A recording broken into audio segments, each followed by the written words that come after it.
오늘 중심으로 해서 부흥이라는 제목을 가지고 하나님 말씀을 나누기를 원합니다.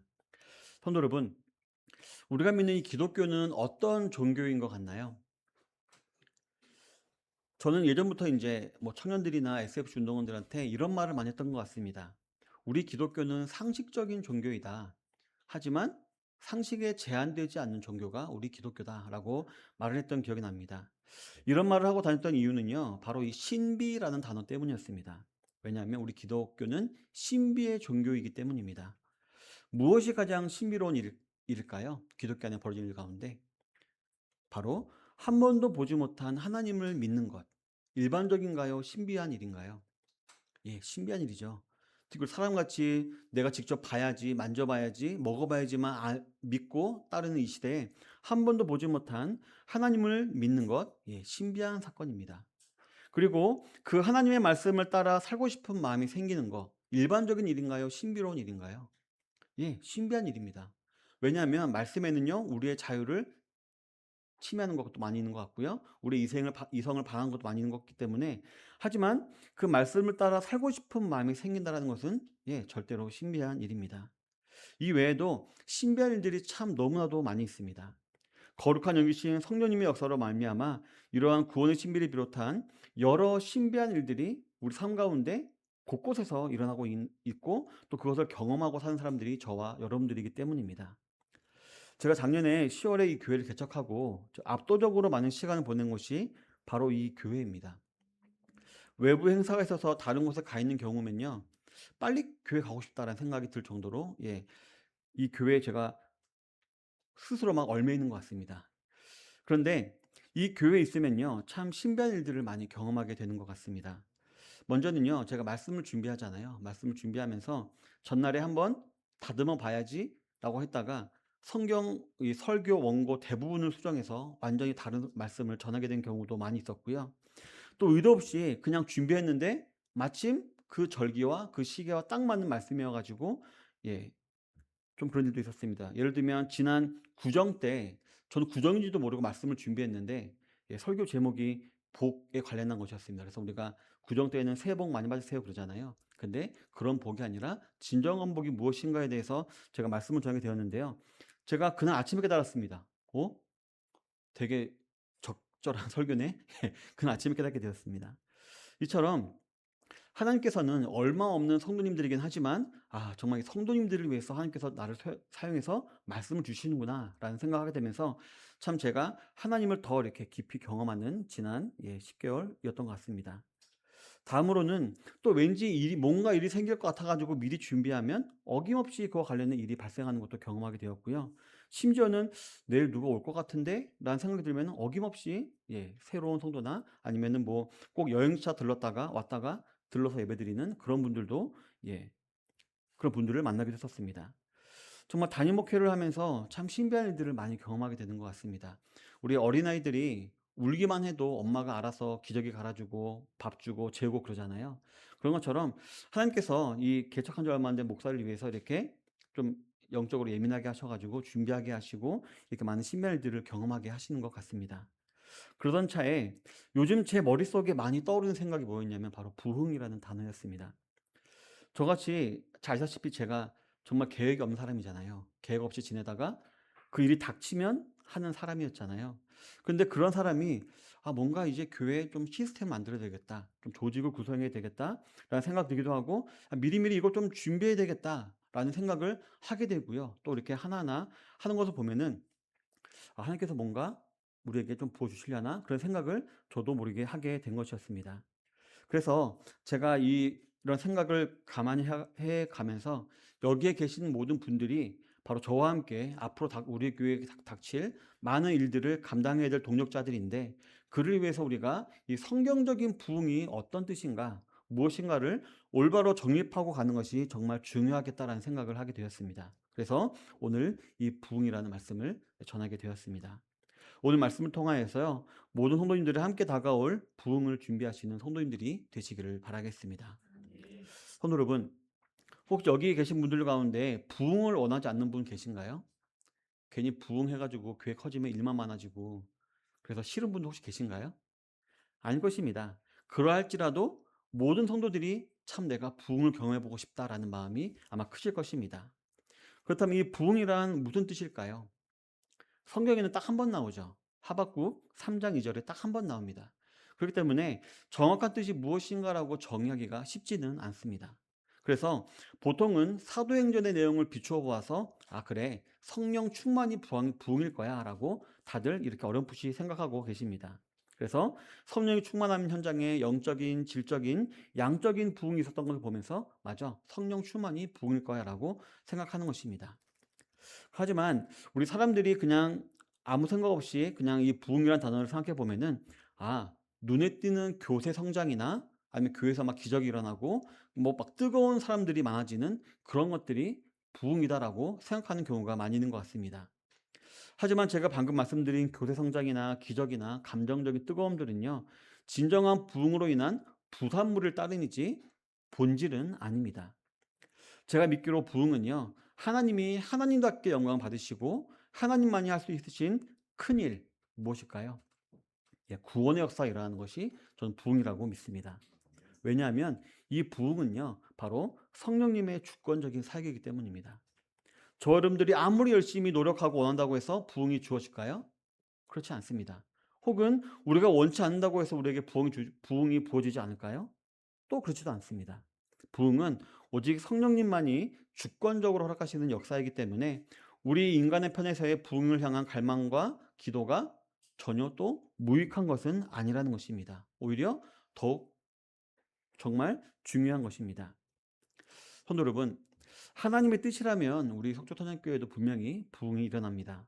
그리고 바로 그때 부흥의 주인공이 되느냐, 주변인이 되느냐 한 데에는 부흥을 향한 갈망과 기도가 정말 중요하게 역할을 합니다. 왜냐하면 하나님께서는 분명히 정하신 그 기쁘신 때가 있는데 그를 위해서 우리 선양의 성도님들로 하여금 기도로 준비하게 하실 것이기 때문입니다. 즉 부흥을 준비하지 않는다면 부흥의 역사가 일어나도 그것이 부흥인지도 모르게 되는 것입니다. 나중 후대 사람들이 그것이 부흥이었다라고 말할 때 어? 나도 거기 있었는데 그게 부흥이었다고? 라고 말할 수밖에 못하는 불쌍한 사람이 되고 마는 것입니다. 따라서 우리가 원하는 교회의 부흥은요. 먼저 우리 성도들의 개인의 부흥이 있어야지만 가능하다라는 것이라고도 볼 수가 있는 것입니다. 지난 수요일과 목요일에 대회 형제 어머님과 많은 대화를 하게 되었습니다. 그러다가요. 정말 놀라운 사실을 한 게 알게 되었습니다. 성도 여러분 혹시 1907년 평양 대부흥 얘기 아시나요? 예. 그 평양 대부흥을 촉발시킨 사람이 누구였나요? 예. 토마스 하디라는 선교사였죠. 원산 지역에 있던 토마스 하디라는 선교사가 그 회개 운동을 하였고요. 그로 말미암아 그 불이 평양까지 붙어 가지고 우리나라 정말 동방의 예루살렘이라 불릴 정도로 평양의 대부흥이라는 것이었습니다. 그런데요. 이 하디 선교가 처음으로 개척한 교회가 어디였을까요? 저 깜짝 놀랐습니다. 저 양양에 있는 양양 감리교회라고 합니다. 그래서 거기에 하디 기념관도 있고 하디 기념교회라고도 불린다는 것이었습니다.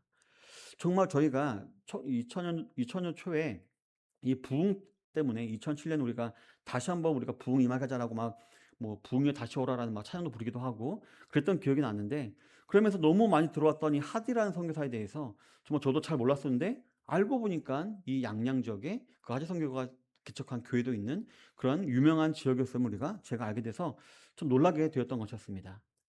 이처럼 약간 결은 다를지 모르지만 이처럼 우리가 하나님의 역사와 그분의 일하심에 대해서 즉 그분의 말씀에 우리가 예민하지 못하면은 하나님의 역사하고 지나가셔도 우리는 그 역사가 역사인지 모를 때가 참 많이 있다는 것입니다. 이러한 사실을 전제에 두고요. 오늘은 이 갈멜산 상의 전투를 통해서 부흥을 갈망하는 성도들의 요건이 무엇인가 한번 알아보기를 원합니다. 성도 여러분, 오늘 본문에 나오는 아합 왕은 참 유명한 왕이죠. 이스라엘 왕 중에서도 가장 악한 왕들. 그래서 제일 하나님 보시기에 악을 행했던 그런 왕이 아합 왕이었습니다. 그리고 부창부수라는 말도 있죠. 아합뿐만 아니라 그의 아내였던 이방 여인 이세벨도 정말 악한 악녀였습니다. 열왕기상 18장 전반부에 보면 이세벨이 여호와의 선지자들을 멸했다라고 기록하고 있는데요. 자기가 섬기는 바알이나 아세라 섬기는 것에 열심히 낼 뿐만 아니라 그 우상들을 믿지 않는 사람들은 죽여버릴 정도로 정말 악한 사람이 바로 이 이세벨이었던 것이었습니다. 이런 아합 왕에게 엘리야는 하나님 말씀을 대언하게 됩니다. 이 사마리아 땅에 앞으로 기근이 있을 것이다라고 예언을 하고요. 과연 3년 동안 사마리아 땅에는 비가 내리지 않습니다. 그래서 너무 화가 난 아합이요. 18장 전반절에 보니까 3년 동안 이 엘리야를 쫓아다닙니다. 그래서 죽이려고 방방 곳곳을 다 뒤집니다. 그런데 그때 엘리야는 뭘 하고 있었을까요? 그리 시내가에 있으면서 까마귀가 물어다 주는 그런 떡을 먹으면서 지냈고요. 또 그리 시내가가 마르자 어디 갔나요?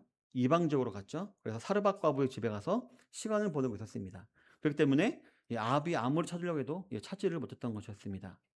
그러다 어느 날 하나님께서 다시 엘리야에게 말씀하십니다. 아합에게 가서 내가 이 사마리아에 이스라엘에 비를 내릴 것이다라고 말해라라고 말을 전합니다.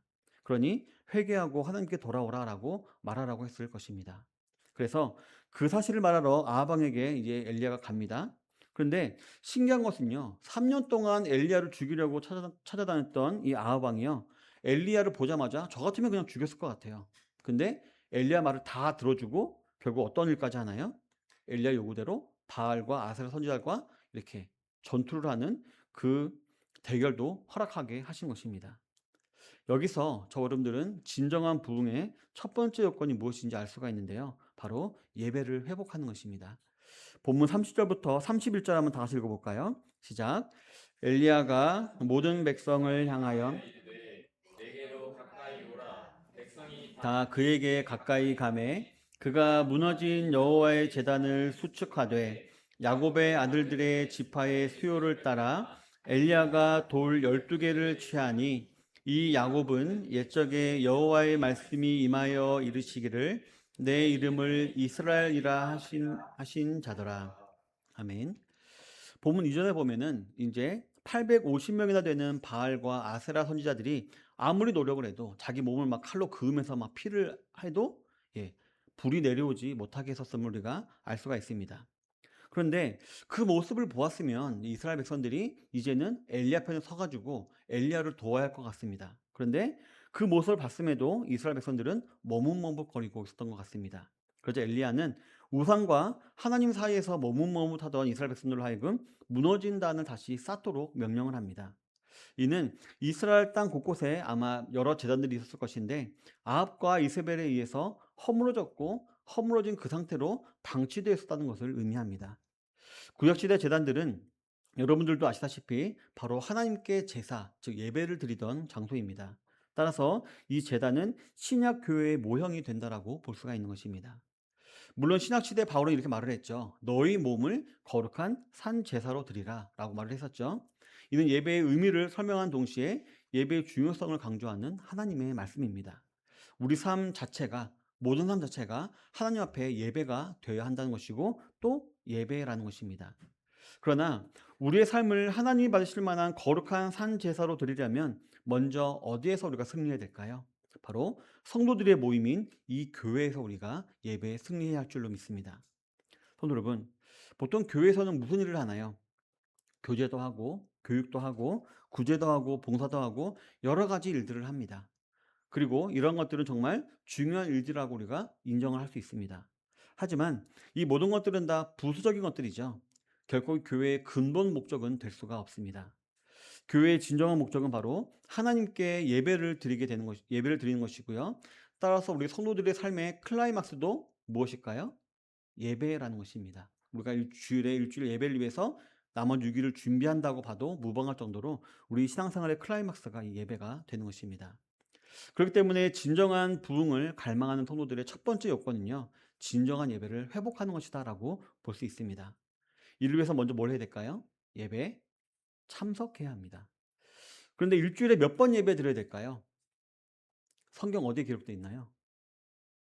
예. 기록이 되어 있지 않습니다. 그래서 많은 성도님들이 각자 나름대로 기준을 세우고 예배를 드리는 것입니다. 그러나 우리는요. 우리가 드려야 될 예배의 모범을 누구에게서 찾아야 될까요? 예수님에게서 우리가 찾아야 할 줄을 믿습니다. 주일 성토는 말할 것도 없죠. 먼저 새벽 미명에 기도하기를 즐겨하셨던 예수님 본마다 우리가 새벽을 깨워야 할 줄을 믿습니다. 또 예수님은 언제 또 기도하셨나요? 밤이 맞도록 기도하셨죠. 이걸 보면서 우리는 수요 기도회와 앞으로 우리 교회 생기게 될 금요 기도회를 우리가 아마 귀하게 여기며 지켜야 할 줄 믿습니다. 이 말은요, 우리 교회에 있는 모든 예배에 우리가 힘써 참석을 해야 한다는 것입니다. 이는 우리 교회를 위해서 그런 것이 아니고요, 여러분 개개인의 믿음을 위해서도 드리는 말씀입니다. 진정으로 교회를 사랑하고 교회의 부흥을 바란다면 먼저 성도님들 개개인이 이 예배에 승리를 할 줄을 알아야 하는 것입니다. 호세아서 4장 6절에 보면 하나님께서 이렇게 말씀하십니다. 내 백성이 지식이 없음으로 망하는도다라고 말씀하십니다.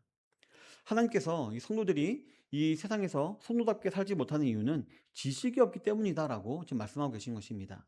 그렇다면 망하지 않기 위한 지식을 어떻게 얻을까요?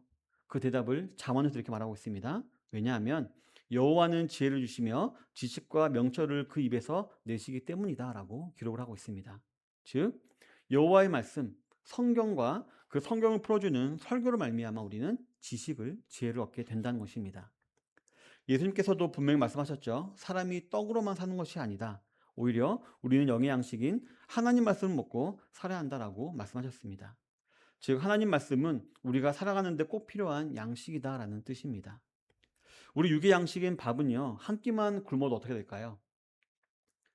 막 신경이 예민해지지 않나요? 어떤 분은요, 자고만 싶어요 그러다가 밥 한 개 먹으니까 좀 힘이 나네요. 그래서 이런 분도 계시더라고요. 이렇게 밥은요, 한 끼만 굶어도 참 우리가 머릿속에 어떤 생각이 나나요? 먹고 싶다, 먹고 싶다, 맞죠? 그 생각이 머리를 가득 채우는 것 같습니다. 그런데 이보다 더 중요한 영적인 양식을 우리가 주일에 한 끼만 먹을 수 있을까 없을까요? 그럴 수 없습니다. 따라서 되도록 모든 예배에 참석하며 우리가 영적 양식을 먹어야 하는 것입니다.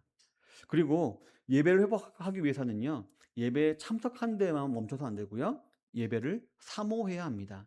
물론 안 오는 것보다 낫게 하겠지만 단지 와 있기만 한다면 그것도 문제입니다. 하나님께서 오늘 이 예배를 통해서 나에게 하실 말씀이 있으시다라는 것을 마음가짐으로 우리가 드려야 하는 것입니다. 그래서 정말 하이에나처럼 탁 낚아채기 위해서 항상 집중하고 있어야 하는 것입니다. 그러다 보면 이때 졸거나 다른 데에 정신 팔릴 수가 없을 것이고요, 예배에 집중하게 될 것입니다.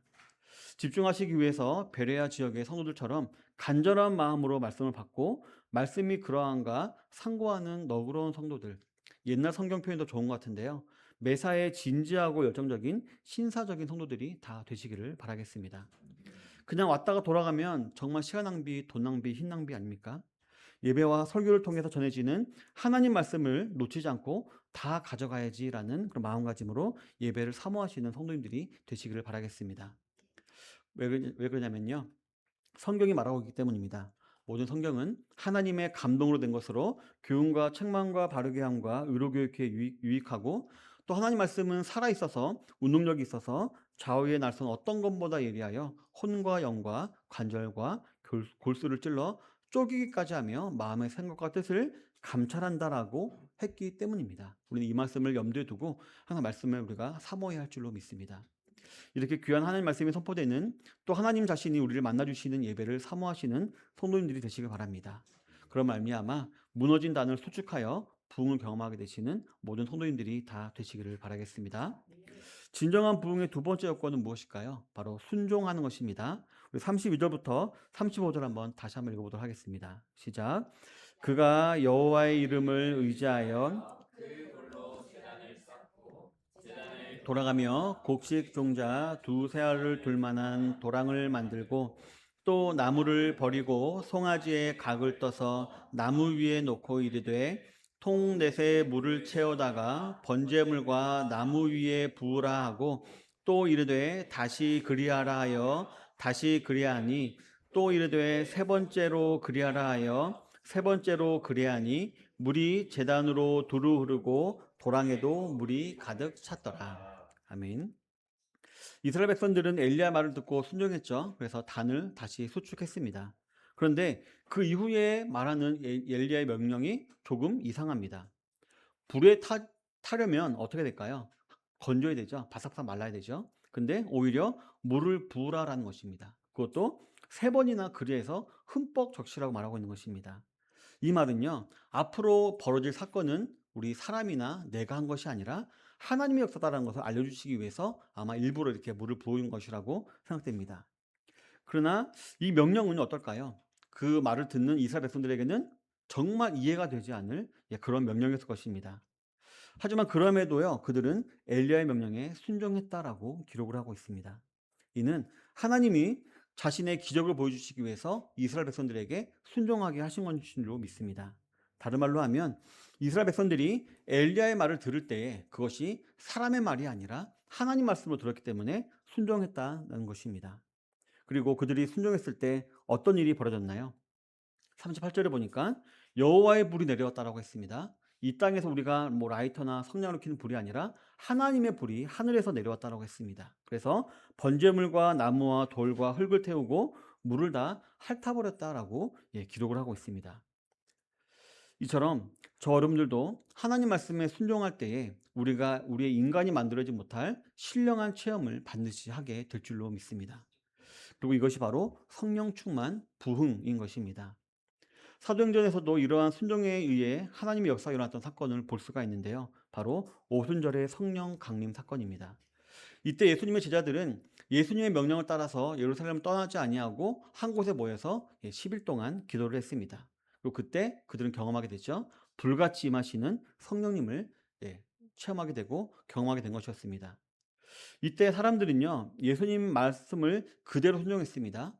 뭐였냐면은 예루살렘을 떠나지 아니하고 오로지 기도에 힘썼다라고 말하고 있습니다.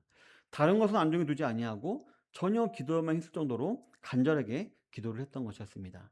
그리고 무작정 기도한 것도 아니었고요. 볼지어다 내가 내 아버지께서 약속하신 것을 너희에게 보내리니 너희는 위로부터 능력이 입혀질 때까지 이 성에 머물라라는 그 말씀에 의지하여서 이들은 기도했던 것이었습니다.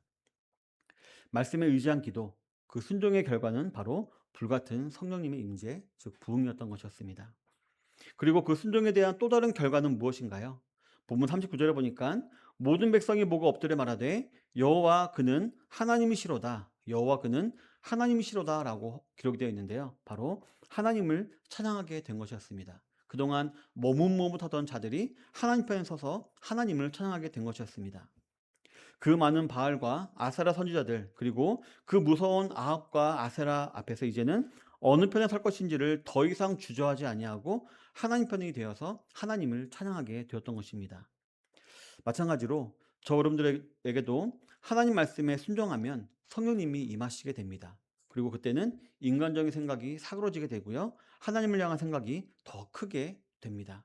그리고 그런 하나님 역사를 찬양하게 되고요. 세상과 교회에서 갈팡질팡하던 마음이 교회 중심으로 정해지게 되는 것입니다. 그리고 결국 우리 마음 가운데 우리 구원자이신 예수 그리스도의 마음을 품게 되는 것입니다. 흔들리지 아니하는 믿음을 가지게 되는 것이죠. 이와 같이 우리로 하여금 신령한 기쁨도 주고 확실한 믿음도 주시는 이 부흥을 위해서 하나님 말씀에 순종하며 나아가시는 모든 성도님들이 되시기를 바라겠습니다. 본문에 나타난 부흥의 마지막 세 번째 요건은요, 거룩입니다. 40절 한번 다 같이 읽겠습니다. 시작. 엘리야가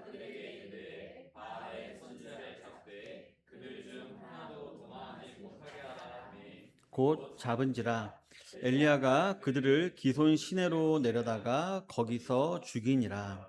아멘.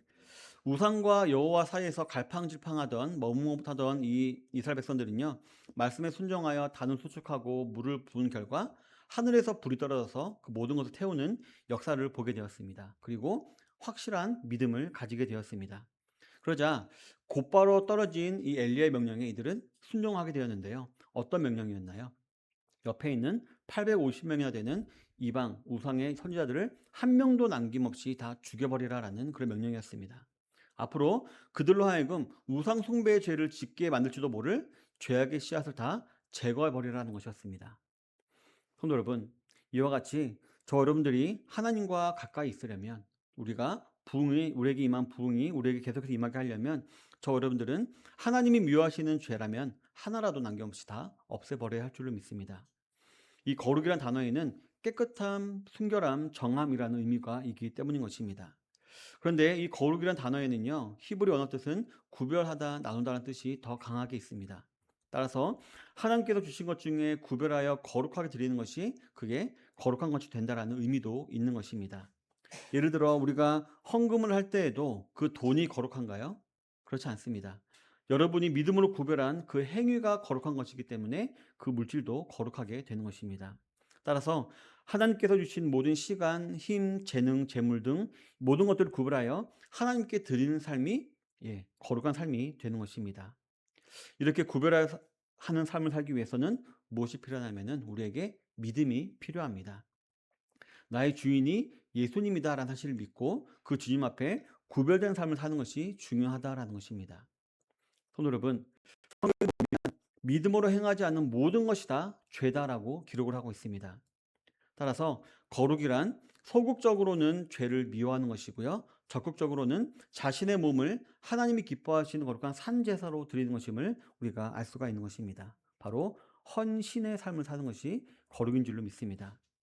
그런데 이 말씀은요, 현실적으로 힘들고 불가능해 보입니다. 우리가 여전히 이 땅에 우리의 발을 딛고 살아가기 때문에 우리가 완전히 거룩해지는 것은 불가능하다라고 여겨지는 것입니다. 그러나 가능합니다.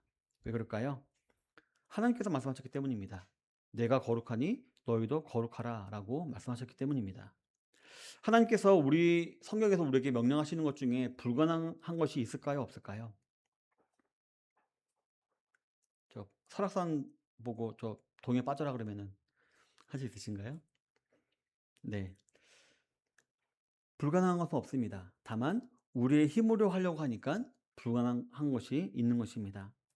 모든 일에 기도와 간구함으로 하나님의 도우심을 바라다 보면 분명히 이루어집니다.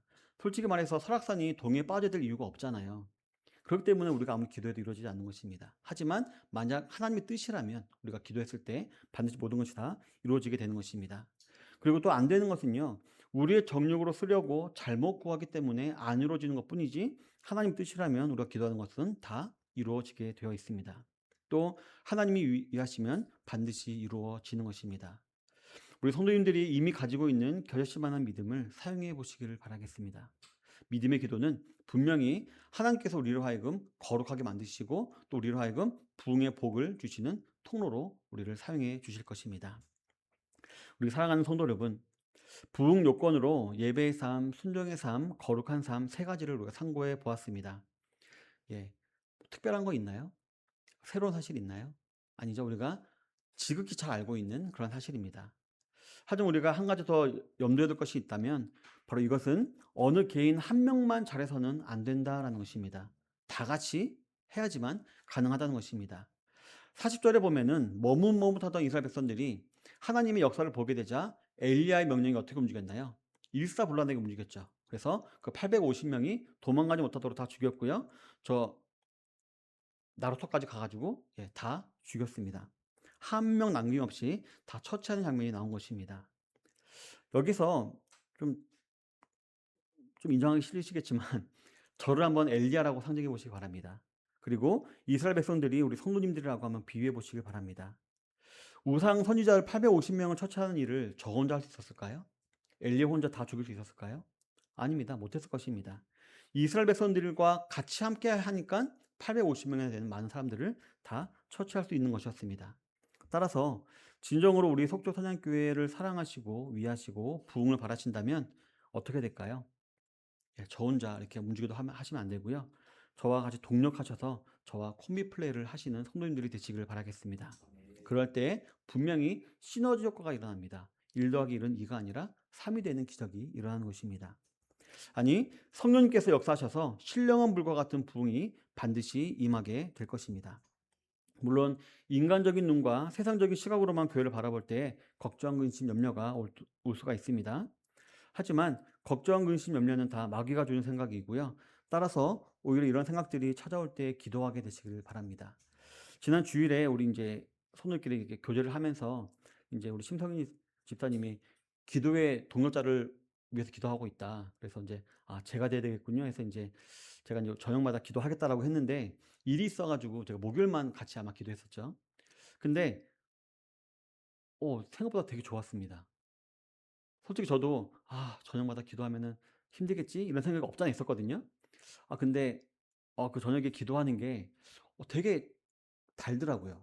처음으로 오랜만에 느껴보던 좀 단 기도였다는 생각이 듭니다. 그래서 심성 집사님이 가시고도 원래 가면은 "갔어?" 하고 이제 근무하면 되는데 저도 모르게 한 10분, 20분 더 기도하게 되더라고요. 그래서 이렇게 막 기도하면서 이게 나로 하여금 이렇게 힘들게 하는 것이 아니라 나로 더 이렇게 나를 성장하게 하고 나로 하여금 그동안 느끼지 못했던 기도의 맛을 느끼게 하는 좋은 기회구나라는 생각이 되면서 되게 좋다라는 생각이 되었습니다.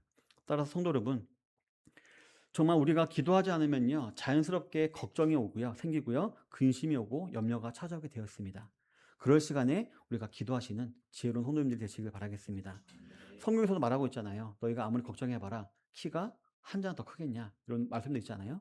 우리가 그런 시간에 기도하시는 성도님 되시기 바랍니다. 그때 하나님 주시는 평안이 저 여러분들을 주장하게 되시게 될 것이고요, 자연스럽게 어떻게 될까요? 아, 내가 이 일을 위해서 목사님과 동역해야 되겠다, 내가 콤비플레이 해야 되겠다는 생각이 분명히 우리에게 주어질 것입니다. 성도 여러분, 앞으로 우리 선양교회에 임하게 될 부흥을 위해서 예배를 사모하시고 순종하시고 거룩을 추구하시는 성도님들이 되시길 바라겠습니다. 예, 제가 속초 선양교회라고 안 그랬죠? 예, 동해선양, 강릉선양, 속초선양 모두가 다 부흥을 위해서 예배를 사모하고 순종하시고 거룩을 추구하시는 성도님 되시기를 바라겠습니다. 그래서 이 놀라운 부흥의 주변인으로 남는 것이 아니라 그 중심에 참여하게 되시는 성도님들이 되시기를 바라겠습니다. 그런 말미암아 하나님께 큰 영광 올려드리시고 그런 말미암는 모든 복들을 다 받아 누리시는 모든 선양의 성도님 되시기를 주님의 이름으로 축원합니다. 이 시간 다 같이 기도하겠습니다. 같이 기도하실 때요, 우리 부흥을 위해서 기도하도록 하겠습니다. 그를 위해서 먼저 겸손히 주님께 나와 예배드리게 해주십시오라고 기도하도록 하겠습니다. 또한 우리가 하나님 말씀이 선포되었을 때에 순종할 수 있도록 위해서 기도해 주시기 바라겠습니다. 또 우리가 또 헌신할 수 있도록, 또 우리가 기도할 수 있도록 위해서 다 같이 우리 부흥을 위해서 기도하도록 하겠습니다. 하나님 아버지, 참으로 감사드립니다. 주님께서 은혜 가운데 우리 속초선교회를 세우시고 지금까지 하나님의 놀라우신 은혜와 사랑으로 기적으로 우리 교회를 이끌어 주심을 참으로 감사드립니다. 정말 제가 예상치도 못했던 많은 하나님의 놀라운 기적과 일들이 지금까지 우리 속초선교회를 이끌어 왔음을 고백드립니다. 이런 때 하나님께서 우리 교회에게 보여주실 부흥을 저희가 준비하며 기도하며 나아가 원합니다. 먼저 하나님께서 가장 영광 받으시기에 합당한 예배를 통하여서 우리가 부흥을 준비하기를 원합니다. 또 아버지, 우리가 또 아버지 기도를 통하여서 또 헌신을 통하여서 순종을 통하여서 아버지 우리가 이 부흥을 준비해 나가길 원합니다. 하나님께서 함께 하시고 인도하여 주셔서 우리가 아버지 하나님 무엇보다도 우리가 우리 생각에 움직이는 것이 아니라 하나님이 선포된 말씀에 순종하는 가운데 부흥을 준비할 수 있도록 인도해 주십시고, 또 무엇보다 아버지 우리를 거룩하게 하여 주시옵소서. 세상의 생각들과 아버지 세상의 더러운 것들이 우리를 오염시키지 않도록 항상 거룩을 추구하며 나아가는 성도되게 하여 주옵소서. 그래서 하나님께서 우리에게 부흥 주셨을 때에 우리가 아버지 우리 인간의 생각으로 제약된 것들로 그런 것들을 더럽히지 않게 하시고 오직 거룩한 죄와 하나님 영광만을 온전히 드러내는 우리 속초선교회 될 수 있도록, 모든 선교회 될 수 있도록, 성도님 될 수 있도록 아버지 인도하여 주시옵소서. 하나님 이 시간 함께하여 주시옵시고 들으심이 싸우니 아버지 하나님께서 부흥을 허락하여 주시옵소서. 또 우리가 부흥을 아버지 받아들이기에 합당한 그릇이 될 수 있도록 아버지 인도하여 주시옵소서. 아버지 하나님, 하나님의 뜻이라면